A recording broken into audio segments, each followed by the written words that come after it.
All right. Welcome, welcome, welcome to Shaking Things Up with Shake It Off Studio. My name is Steph. I am the owner of Shake It Off Studio and your host for our podcast.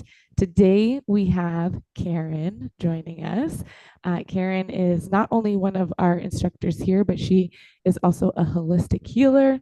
She's a mom, she's a grandma, she's new to Guelph. She just moved here not too long ago from Collingwood, right? Yes. Yeah. Yeah. So she's going to talk to us a little bit about her journey through the holistic healing world, her new journey into restorative yoga, which I am loving. Like, I can't even tell you. For me, it's like, I mean, this isn't about me, this is about you, but. But I'm going to talk about me for just a second. Like everything else that I do is so high energy, right? It's like, except for Pilates. I mean, Pilates is, but like I didn't think I was going to enjoy it as much as I actually do.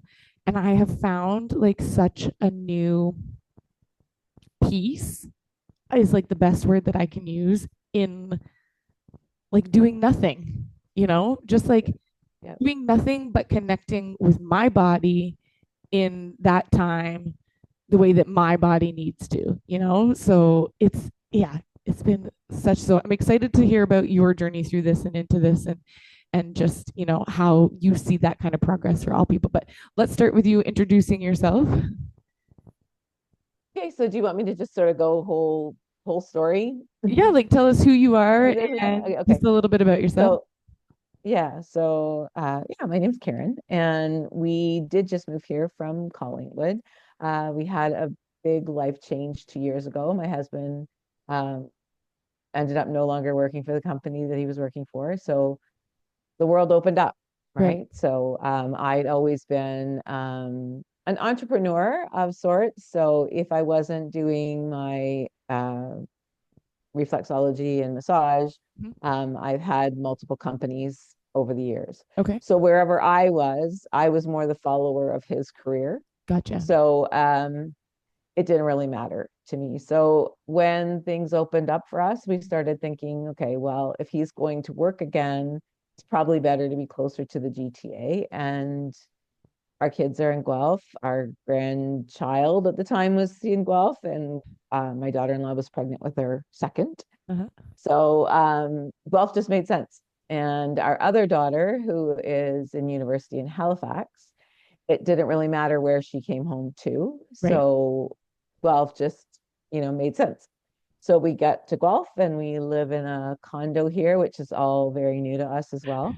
We're trying that out for a little bit. And yeah, so that's how I landed here. But my story, as far as the holistic aspect of my life, is, sort of a long one, but a short one as well. So, um, yeah, so in 1995, I became an aromatherapy massage therapist and a reflexologist, Reiki instructor, Reiki, like a Reiki level two. Okay. And I did all of that. And then 3 or 4 years later, after that, I became a mindfulness coach.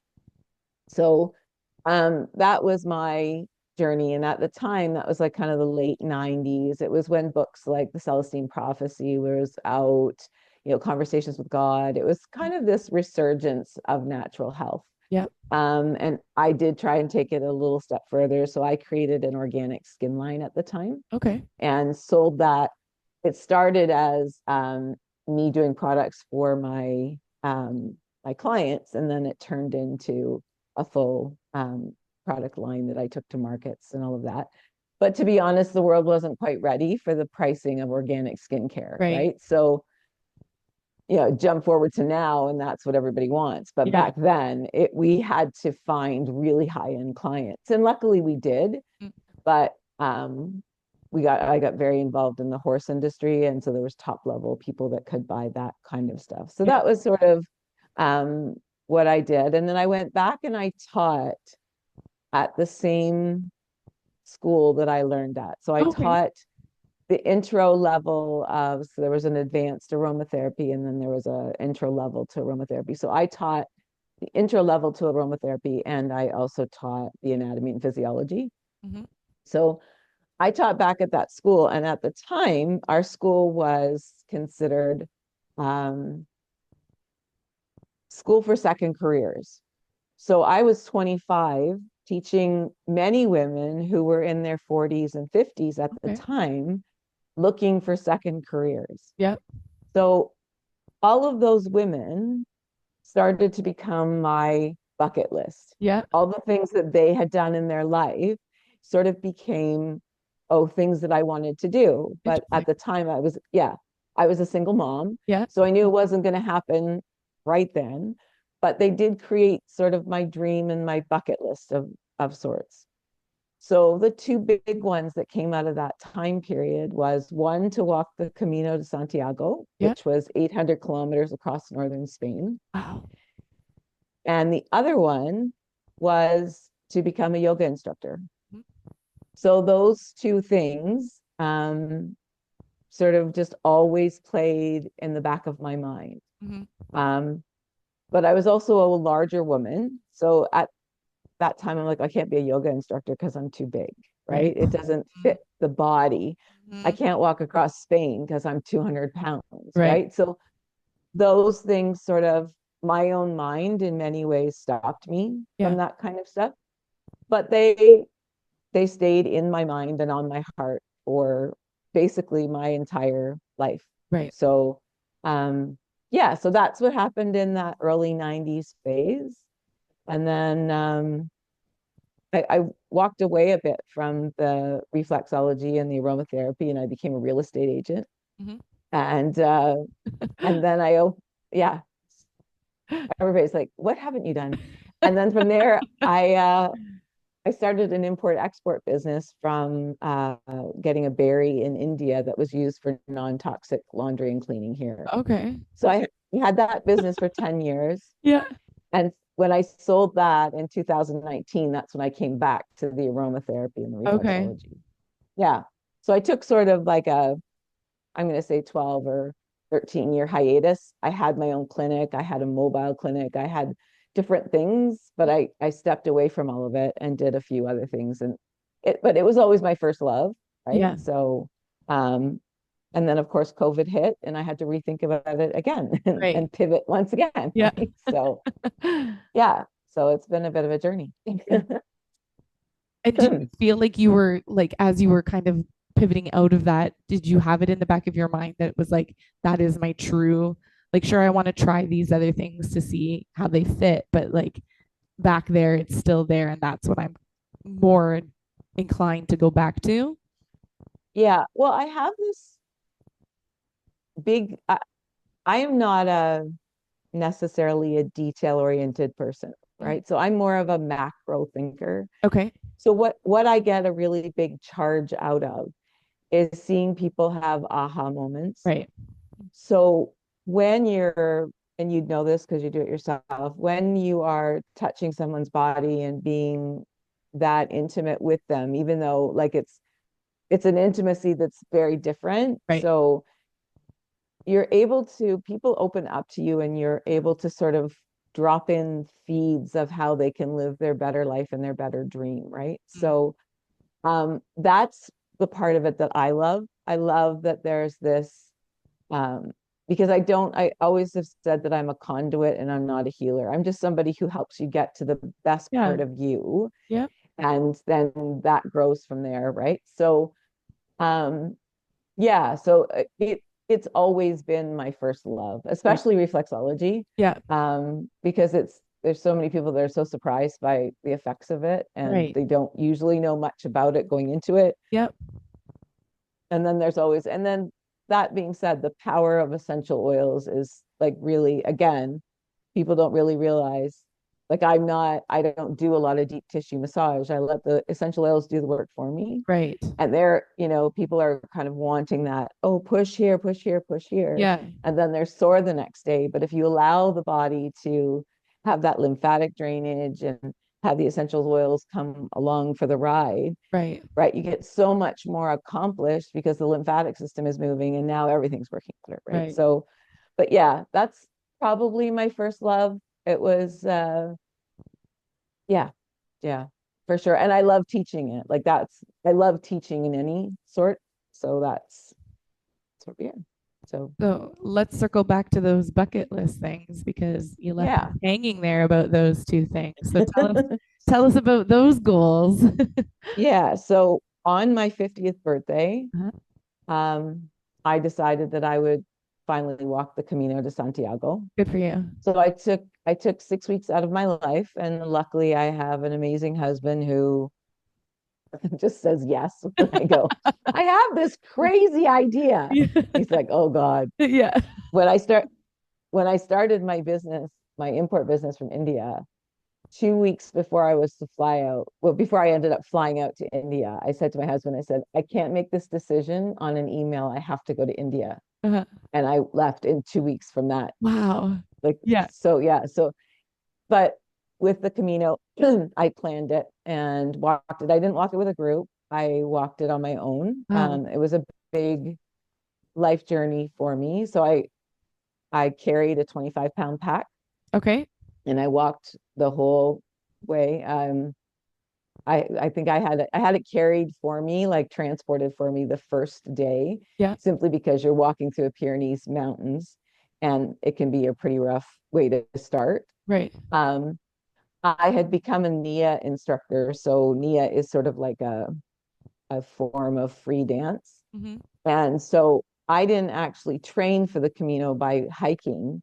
I actually taught 5 Nia classes a week. So my body was really, really flexible. Okay. And as much as there was so many people that were in much better shape than I was, Mhm. ended up going home on day 12 because Wow. they didn't look after their feet. Right. So it was a huge thing to look after your feet that were walking, right? Yeah. So I wasn't the fastest walker. I wasn't the slowest walker. Many people would pass me, but I would get up at 5 o'clock every morning and I would start my trek. Yeah. And then by 7, the more athletic people had passed me, and then we would land. And so it taught me a lot about trust. So I would Okay. land in a city and just hope that there was a bed for me. And if there was no bed, I'd have to keep walking. Oh, wow. Right. Yeah. So I didn't plan my trip. Um, I think I pre-booked maybe 5 nights out of the took me 34 days to walk it. Wow. So yeah, I was away for 40 and I did that on purpose. Yeah. So I was away for 40 days, but the actual walk itself was 34. And out of those, I only pre-booked, I think 5. And then there were people that would like sponsor me a night, and I had put the whole thing on Facebook. Oh, that's cool. Unfortunately, I lost all of my Facebook accounts. Oh, But anyways, at no. the time, yeah, at the Yeah. time, so there'd be people that would like sort of sponsor a night for me to stay in like an actual hotel instead of a hostel. Yeah. So that was fun, right? But yeah, it was a journey of a lifetime, and then there's still stuff I'm learning from it. Yeah. So um, it really was about trust, right? Because I got lost every day. Okay. Like almost every day I got lost, and I'd be like crying my eyes out, like Oh, I'm so lost, blah, blah, blah. And then it would just all work out, right? yeah. So it's that learning to just sort of trust your gut and your intuition and Right. all of that kind of stuff. So that was bucket list number one. Yeah. And then the yoga. Um, we've moved here and I hadn't been able to find a job. Um, and so my husband and I talked it over and I said, like, there's this yoga teacher training in Costa Rica for 3 weeks. Once again, I think it just makes sense. I wanted to do it my whole life. And um, so I went, and it was probably the most life-changing 3 weeks I've ever had. And I know Wow. people say that all the time, Yeah. but built into this program of this woman is her husband who has like so he's a vegan chef and he does all of the food. And he sometimes has, sorry, Okay. he has people join him to learn how to be chefs. So our food was Ayurvedic in base and vegan and vegetarian. Hmm. And food's always been my thing, right? Yeah. So like I've gone back and forth with my weight since I was a child. Um, and so a lot of the healing modalities I usually get into is usually to help me in some way. And then Right. I Yeah. never. So but yeah, so it was the first time that I ever sort of ate with this like feeling this sense of mad nourishment, like Okay. just fully nourished, right? By the food, by, like that grace before you eat, the looking at the food, the smelling of the food, all of that kind of stuff. And it was really just profound in the sense of the people that went when I went. Um, there was nothing about body. It was all about the yoga, Yeah. right? Yeah. Which yoga is so much more than the Yeah. asana practices. So when it came time to teach my class, because I'm a meditation instructor, I wanted to teach restorative yoga, but I was afraid that I wasn't jumping out of my box enough because I thought restorative yoga maybe is too close to meditation. But I really wanted to teach people how to, because so many people find meditation hard, Right. right? That restorative yoga connected with me because I thought it would be a way for me to connect people to be able to pause and get into their body and slow down without hearing the word meditation Right. and have all the connotations around that. Mhm. So I taught my first class there and it just went really, really well. Like so many people, their comments, because everybody had to write feedback, but it was like, I've never felt so supported or loved Mhm. in such a space. So I knew then that like this was my connection between the meditation and the restorative yoga. Yeah.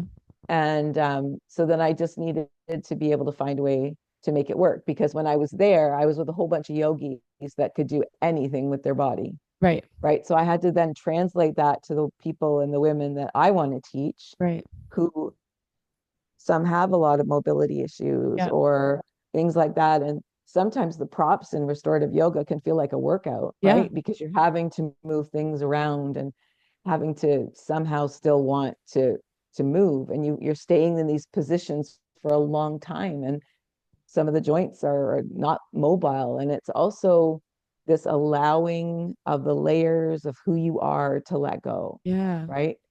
And it's much bigger than just restorative yoga, Mhm. right? So Yeah. it's not that I don't ever want to teach a slow flow or like because I do my own yoga at home, but I really just think that there's so many benefits that are sort of hidden in the restorative Yeah. practice that it really is juicy for me. Right. So yeah. So by no means do I want to pigeonhole myself for life like that, Right. but it's just, and for me, I'm a big believer that meditation is so important to people. Like it's just it's one of those things that if you can just get to it. Right.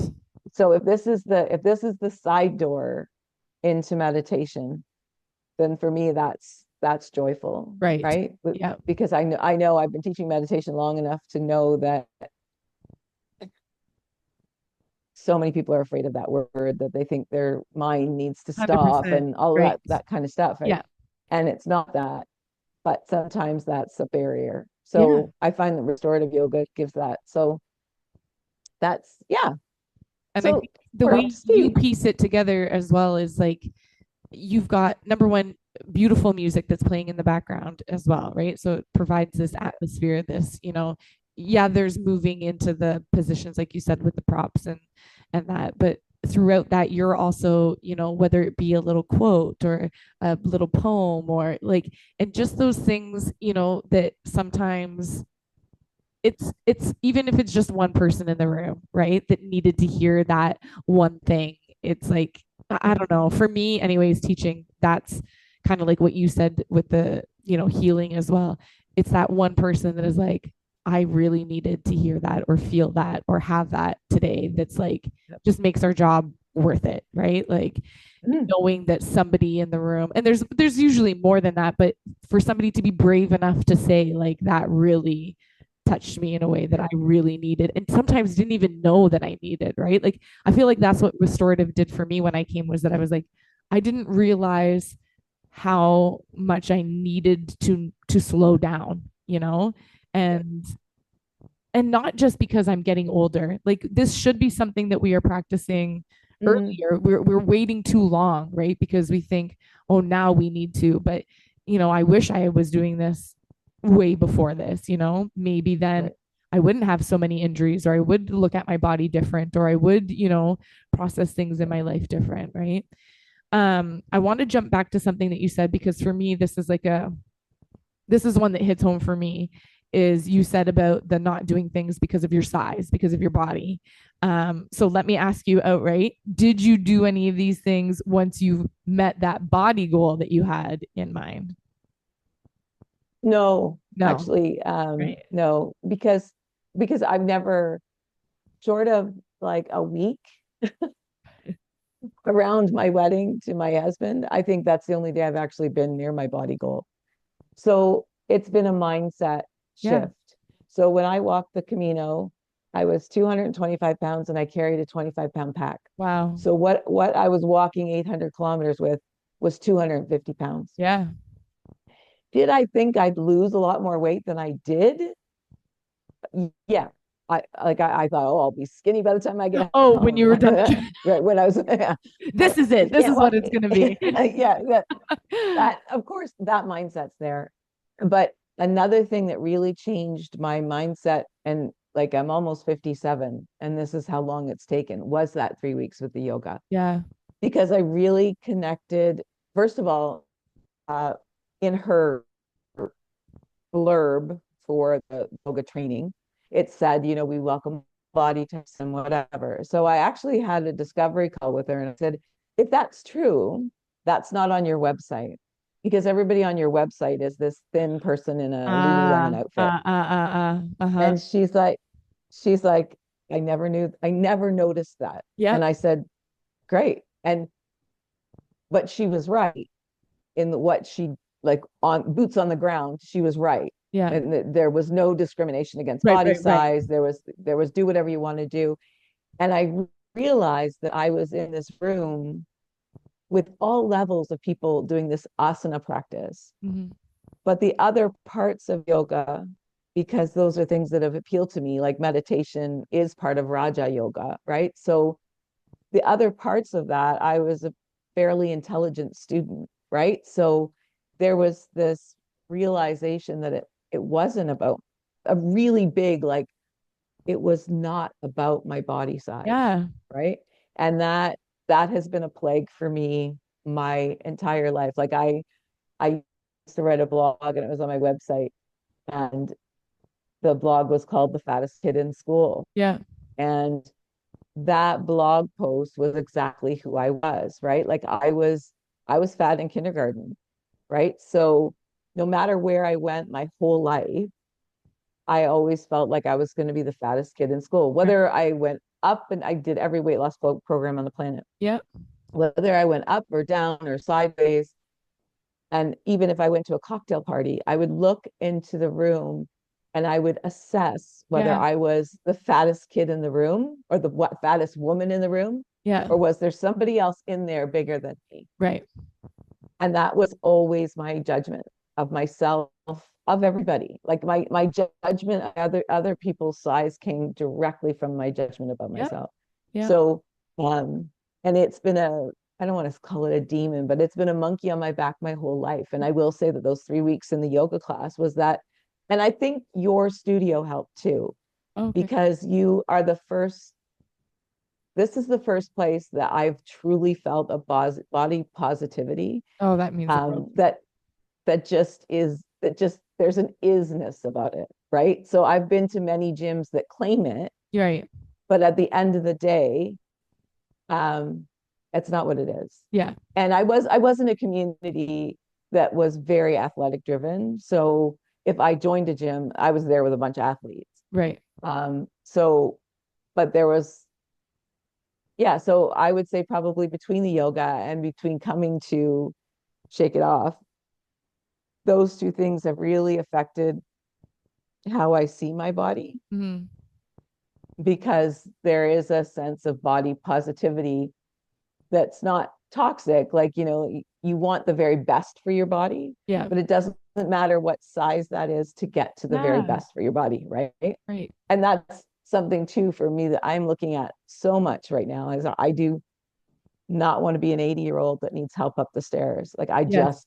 that's my driver. Yeah. I don't really care what size pants I wear. My driver is that I don't want to be in a home. I want to stay in my own house, and I want to be able to walk up the stairs, Yeah. until the day I die. Right. I want to be mobile until I'm not, and Right. that's it. Yeah. Right. So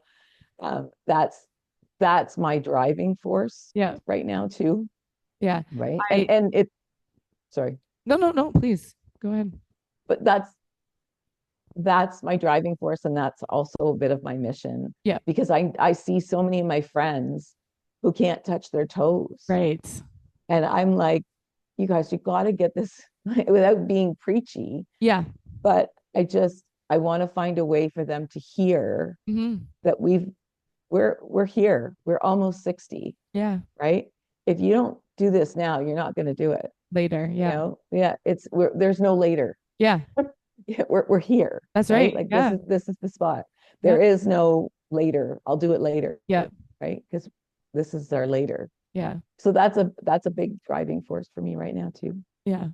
I don't know if I ever told you this, but this was even before we even met, just because well, maybe we had met because of Michelle with the event, but I had started following you on social media, and you had posted this picture of you jumping off of a boat, I think it was, Yeah, naked. yeah. I naked. Yeah, it's And off a just dock. and I don't even off a dock. Okay. Yeah, I don't even remember exactly like what the wording was, but you just had this spiel about, doing these things in your body because this is your yeah, body. And I'm can relate in the same sense of you of like it's the same thing. If I walk in a room, am I the fattest one here? Am I the biggest one here? And it's constant. Like it's exhausting. I said to somebody recently, like it is so it exhausting is. Yeah, constantly thinking about my body. I wore shorts to Toronto on the weekend, and I was walking and they just happened to turn their head while I was walking. And I was like, that they are looking at how fat I am in these shorts. And when I got to the stadium, I went and bought different shorts that were longer to cover up more. It's so exhausting, and it I is. wanted to create a space that other people didn't feel how I felt, because I don't know about you, but for me, my whole thing is like, I don't want people to go through what I'm going through. I want to try to help them, even if I'm not there yet, because it's Yeah, still, obviously, this just happened to me the other day.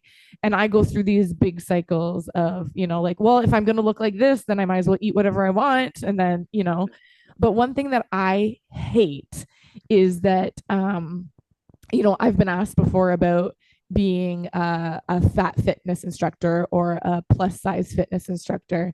And it drives me bonkers that we have just very specific careers in this world that get that title, right? Like yeah, nobody yeah. says, "Oh, I'm a fat mailman," or I'm a fat accountant." We don't say that, but if you're in an industry that's been stereotyped, I'm a plus size model, I'm a plus size. Why? Why do Yeah, we do that, right? So my goal was to, number one, like try to get rid of that. Like movement is for everybody and everybody, and like you said, my goal is like we have students that will say, "Oh, I can't go to that class because I can't get up and down off the ground." And I'm like, that should be a problem to you. Like yeah, that should be a trigger, and you should say, I do want to be able to get up and down off the ground. I do yeah, want my balance to be better. I do want to, be able to pick my own groceries up or walk up and down the stairs, or for people that have grandkids, play with my grandkid. Like yeah, this is what fitness and movement and, what we should be looking at, not ew, that person's body. I was just telling Debbie the other day that I saw this post that is unfortunately going viral of this woman that said, no offense, but anybody that's 200 pounds shouldn't be allowed to take a Pilates class.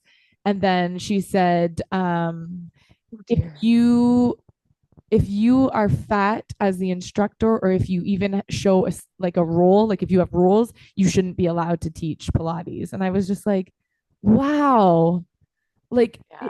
that's what you have put out into, you got on your phone and made a video putting that out into the world, and there's going to be some poor person out there that's going to see that Yeah. and be like, yeah, she's right, you know. And Yeah. I just, that just blows Yeah. my mind that people are still in that mind frame that, you know, someone's body should do. You know, people say to me all the time, like, I couldn't teach all the classes that you teach. You know, it has nothing to do with the Oh size of God, your no. body, right? Like, Yeah. it has nothing to do with that. But we live in this world where we associate, you know, the size of somebody's body with their physical fitness or health. And it's, I've seen the skinniest people who are the most unhealthiest people I've ever met, Yeah. right? Like it Yeah. has nothing to do with that. So yeah, I've always had this, without telling you, this, like, you know, kindred connection with you about this, like, because again, it's Yeah. nice to know you're not, like, it's not nice to know because I hate that anybody else feels that same way, but it's like, I'm not alone in this, you know, like there's people out there that we just want to live our lives, and we want to be healthy for what my body looks like as healthy, right? Could I Yeah. make better choices sometimes? Yeah. Yeah, I could, right? But at the end of Mhm. the day, like I can't do any more classes than I'm already doing, right? So, Right. you Yeah. know, it's just that stigma of what people think their bodies should look like because of what society has said our bodies should look like and do, Right. right? And so I Yeah. love having that, somebody else with that same kind of mind frame in the studio and that understanding, right? Because not everybody understands that. It's good to say like you support that and you know you're welcoming, but when you haven't lived it yourself, that's a different experience too, right? For uh sure. so For sure. And I still, yeah, sorry. no, no, no, please. Um, but I still like, it's not, I don't want to make it sound like I've somehow like hit the golden buzzer and it Right. doesn't bother me Yeah. anymore. And like now it's different things because now that I'm older, my skin is looser and Right. I'm like, so I have to fight against that, right? So those are the things that I'm like, oh, if I had toned this when I was 30, it wouldn't be, you know what I mean? So yeah, but it is this deep knowing that I gotta love this vessel, right? Right. So it doesn't happen every day, Yeah. but it happens most days, Yeah. right? And I was really lucky. My mom was a larger woman, but my mother walked around naked everywhere, Oh, right? interesting. My girlfriends saw my mom naked, and so like, Oh, you really? know, oh yeah, she was just naked. Yeah. And so it's it's been this real dichotomy in my brain that I can be naked and shameful at the same time, Right. right? Like I can walk around in a two-piece bathing suit. I can, I can do all of that. But by the same token, too, I can get dressed in the morning and go, look at how fat you are. Right. Right. And that's been like older, right? Like I didn't ever have the good days when I was younger, but it's really interesting to me. Like when I did that jumping off the dock, I when I'm at the cottage, I'm naked. Like that is just you know it, and I'm gonna swim naked. You either come down or you don't, and most people stay away until I'm in the water. But I'm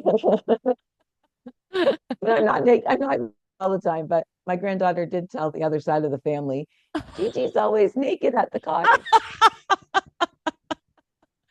So, but it's funny that I can be naked, Right. and that so many people are like that can't do that, right? Yeah. And but that one, it's weird, and I think it's because my mom was just like this Right. naked chair that walked around the house, right? And So there was no stigma around that. did she talk about her body then? Um, she was on every diet going, but Okay. she was very muscular and Okay. she was very athletic, and she was in the bay by May 24, so it was freezing cold. She was Oh, on her bike, like yeah. people used to, we lived in a small town, people used to like say, oh, it's spring because my mom's out on her bike. Like Yeah. my mom, she was very athletic. Um, so but she never really got down on herself. No, Yeah. no. And I think she had a hard time trying to figure out why her daughters did, Interesting. so Okay. Yeah. yeah. But she came from a different world too, right? Like, so she was a nurse, and yeah, it was a little bit different for her, I think. Um, because she did always carry herself as an athlete. So she Yeah. was a bigger woman, Right. but she carried herself as an athlete. So I think there was a different mindset there. Okay. Gotcha. Yeah. Yeah, because I Yeah. often wonder, like, And a farm girl too. is this a learned behavior for some? And I think it just depends, right? Yeah, sometimes it is a learned behavior. Sometimes it is. Now I feel like it's just, yeah, that's our culture that, and I hope that that's changing. I feel like it's changing. But so going back to the restorative part of it, if you were trying to explain it to somebody that has never done it before, how would you explain that format to them? Um, well, I generally usually tell people that restorative yoga is about letting your body um, sort of fall into itself, and that's sort of like an etherical way, but it's about holding a pose a little bit longer, but not difficult poses. So it's Mhm. not like you're going to be doing any standing poses. When I teach restorative, and this isn't everybody that teaches, I stay very low to the ground. Mhm. So I don't ever come up. The most I'm going to do is a tabletop. But so very low to the ground. Props are there to allow you to rest. It really is, it's about resting. It's about deep resting. And a lot of times it's resting like we've never rested before, Mhm. because very rarely, maybe when you're going to sleep, but very rarely do you stay into a posture for 6 minutes, Right. like in one, and be awake to that. Yeah, there's some people that will fall asleep and have a little snore session while they're there. That's fine too, Yeah. right? Um, but it is that your body finding deep rest. And the more you can allow that to happen, the more you hear your body. And so that's the part of it that I love, because the longer that you're in it, the body begins to soften into each pose. So for me, sorry. So for me, restorative is about deep rest and connecting with your own body. So, and you stay low and slow to the floor. Mhm.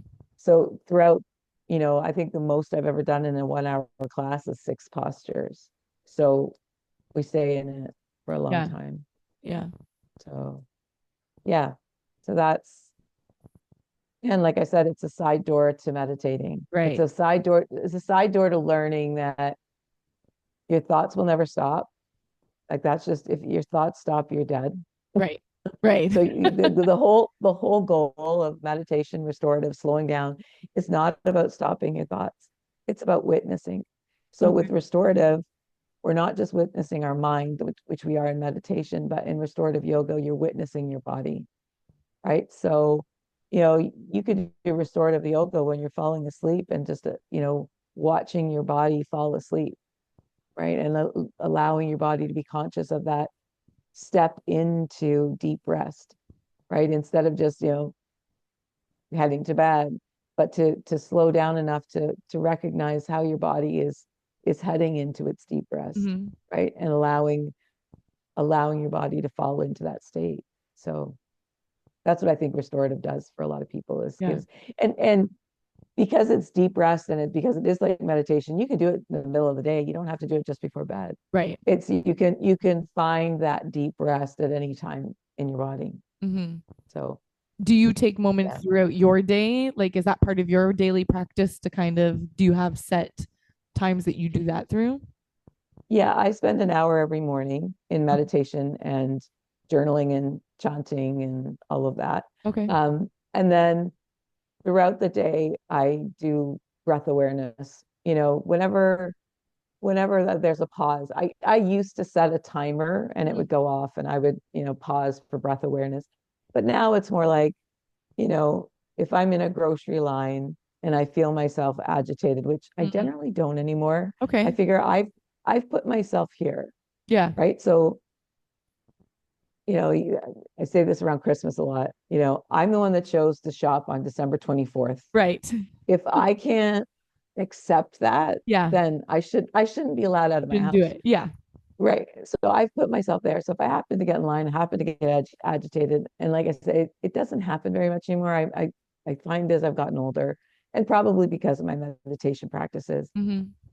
I'm much better at those kinds of things. But if I am, that's usually when I'll pause because there's obviously something going on, and it's usually not what I think it is. Right. And I'll either come into a square breath or even just like a 4-8 count breath. Yep. And so I don't purposely go into a meditative practice anymore.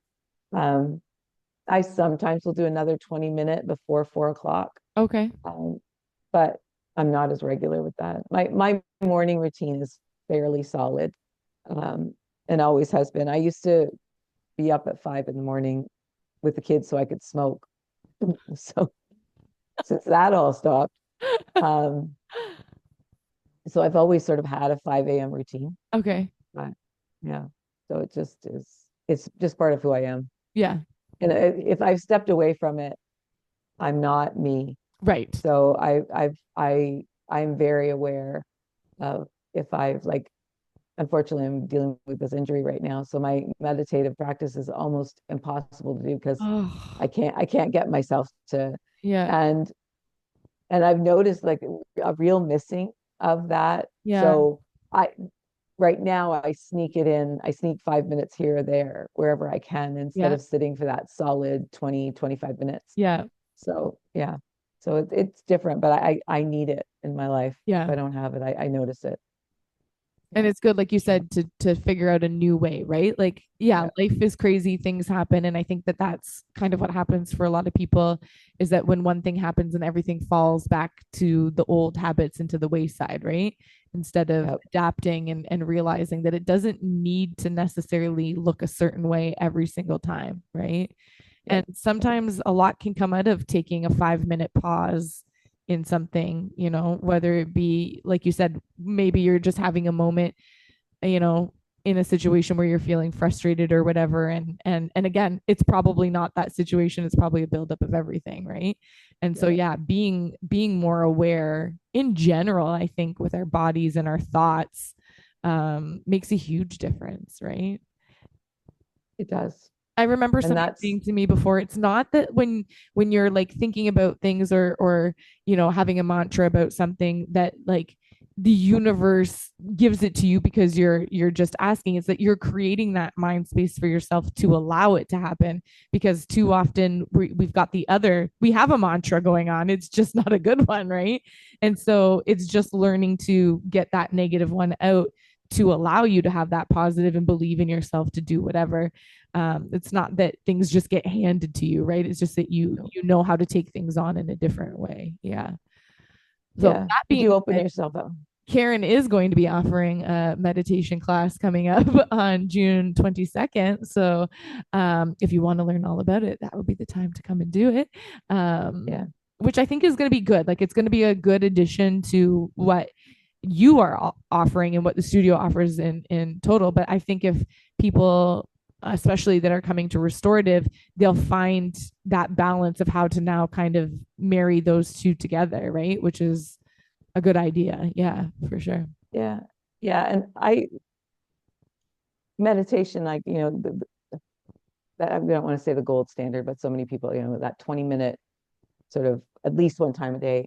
But meditation can be 3 minutes, right? Right. Like it's a matter of sort of taking that time to check in. And Yeah. through COVID, I wrote a book Oh, okay. about like beginning meditation. It's called Sit Your Ass Down.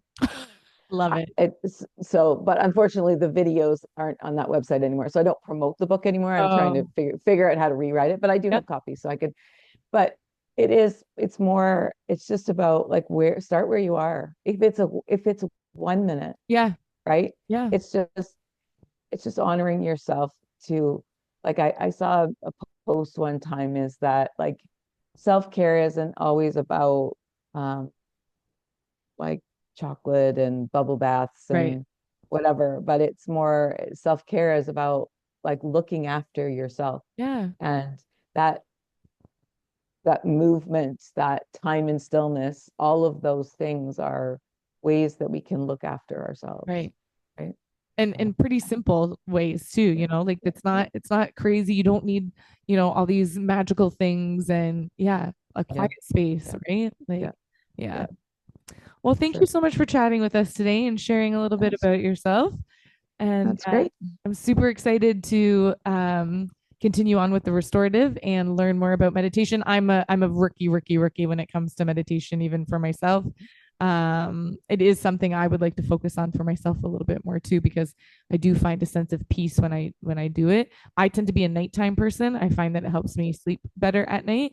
Yeah. Um, but I do like a guided one for 5 minutes. Like you said, doesn't have to be long, but I'd like to learn how to kind of get my own, you know, thing going. So looking forward to that as well. So thank you so much Yeah. for joining us today, and we'll chat again soon. Yeah. Thank Thanks for you. having me. All right. I'm just gonna turn the